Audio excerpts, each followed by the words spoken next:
السلام علیکم عزیز طلبہ، آج ہم انگلش پروز کا ریڈنگ کریں گے اور اس کو ہم دیکھیں گے اس کے معنی مطلب کیا ہوتا ہے۔ Section A, English prose. My struggle for an education, Booker T Washington, 1856 1915۔ سب سے پہلے ہم اباؤٹ دا آتھر کو ریڈنگ کریں گے۔ Booker T. Washington, a famous educationist of the United States of America, was born in a poor Negro family in 1856. His early life was full of difficulties and hardships. When he was 9 years old, he began working in a salt furnace and later in a coal mine. Here he heard about Hampton Normal and Agricultural Institute. As he was a man of iron will, he struggled hard to be educated. Later on, he became famous as a social reformer, educator, and a great leader of Negroes. He died in 1915. He wrote so many books, but his most famous and valuable autobiographies are Up from Slavery and My Larger Life. These were published in 1901 and 1911. اب آئیے ہم word اور meaning کو دیکھ لیتے ہیں تھوڑا سا۔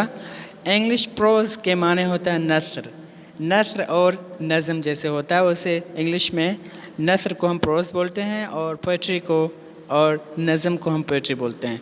مائی اسٹرگل مانے کوشش، فار این ایجوکیشن مانے تعلیم، اباؤٹ دا آتھر مینس ہوتا ہے مصنف۔ بوکر ٹی واشنگٹن، فیمس مانے مشہور، ایجوکیشنسٹ مانے ماہر تعلیم، of the United status of America, was born in a negro means ہوتا ہے حبشی، اور ہز ارلی لائف یعنی ان کی شروعات، ارلی مانے یہاں پہ شروعاتی زندگی، ارلی لائف شروعاتی زندگی، فل آف ڈفیکلٹیز مانے مشکلات، اینڈ ہارڈشپ مصائب۔ When he was 9 years old, he began working in a salt مانے ہوتا ہے نمک، furnace مانے ہوتا ہے بھٹی، and later on in a coal mine مانے ہوتا ہے کوئلے کا کان، یہاں مطلب وہ جگہ جہاں سے کوئلہ نکلتا ہے۔ Here he heard about Hampton Normal and Agricultural Institute مانے ہوتا ہے ادارہ، agricultural مانے ہوتا ہے زراعتی۔ As he was a man of iron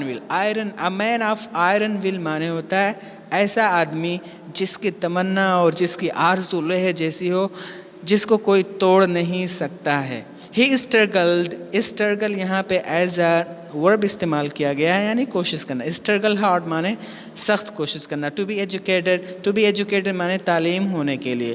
later on he became a famous and social reformer مانے ہوتا ہے سماجی مصلح، educator مانے تعلیم دینے والا، and a great leader of Negroes، leader مانے نیتا، نیگرو مانے حبشی۔ He die مانے ہوتا مرنا، اوکے یہ پاسٹ فارم کا یہ پاسٹ فارم ہے۔ He wrote so many books، اور انہوں نے بہت سارے بک لکھے ہوئے ہیں۔ The most famous and valuable مانے ہوتا قیمتی، valuable مانے قیمتی، autobiographies مانے ہوتا سوانح حیات۔ آدمی مطلب جو اپنے سوانح حیات جو مطلب جب خود سے لکھتا ہے تو ہم اس کو آٹوبایوگرافیز کہتے ہیں، لیکن اگر وہی چیز کوئی دوسرا آدمی لکھتا ہے تو اس کو ہم بایوگرافی کہتے ہیں۔ اب آئیے ہم ٹرانسلیشن سنتے ہیں۔ مائی اسٹرگل فار این ایجوکیشن، میری کوشش تعلیم کے لیے۔ اباؤٹ دا آتھر، مصنف کے بارے میں۔ Booker T Washington, a famous educationist, Booker T Washington ایک مشہور ماہر تعلیم، آف دا یونائٹڈ اسٹیٹس امریکہ کے، واز بورن پیدا ہوئے تھے، ان اے پور نیگرو فیملی ایک حبشی خاندان میں، ان 1856 میں۔ His early life was full of difficulties، ان کی شروعاتی زندگی پریشانیوں سے، and hardships اور مشکلات سے بھری ہوئی تھی۔ When he was 9 years old، جب وہ 9 سال کے تھے، he began working، تو انہوں نے شروع کر دیا تھا کام کرنا ان اے سالٹ فرنیس ایک نمک کی بھٹی میں اینڈ لیٹر اور بعد میں ان اے کول مائن ایک کوئلے کے کان میں. ہیئر یہاں پر ہی ہرڈ وہ سنتے ہیں about Hampton Normal and Agricultural Institute Hampton Normal اور ایگریکلچرل ادارے کے بارے میں.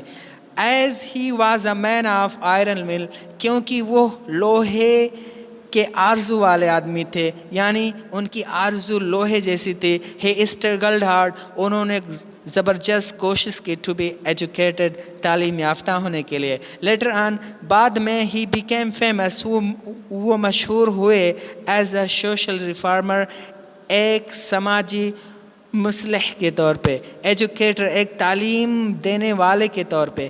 And a great leader of Negroes اور حبشیوں کے ایک عظیم لیڈر کے طور پر وہ فیمس ہوئے. ہی ڈائڈ ان 1915 اور ان کی وفات ہوئی 1915 میں. He wrote so many books انہوں نے بہت ساری کتابیں لکھی ہیں. But his most famous and valuable autobiographies are لیکن ان کی بہت ہی مشہور اور قیمتی سوانح حیات یہ ہیں up from slavery and my larger life up from slavery and اور my larger life. These were published ان کو نشر کیا گیا تھا ان 1901 میں اینڈ ان 1911 اور 1911 میں. امید کرتا ہوں کہ آپ لوگوں کو ٹرانسلیشن اور ورڈس میننگ سمجھ میں آئے ہوں گے اور جو نہ سمجھ میں آیا ہوگا آپ واٹس ایپ پہ میسج کر کے پوچھ سکتے ہیں. السلام علیکم. آج کا درس ہوا ختم.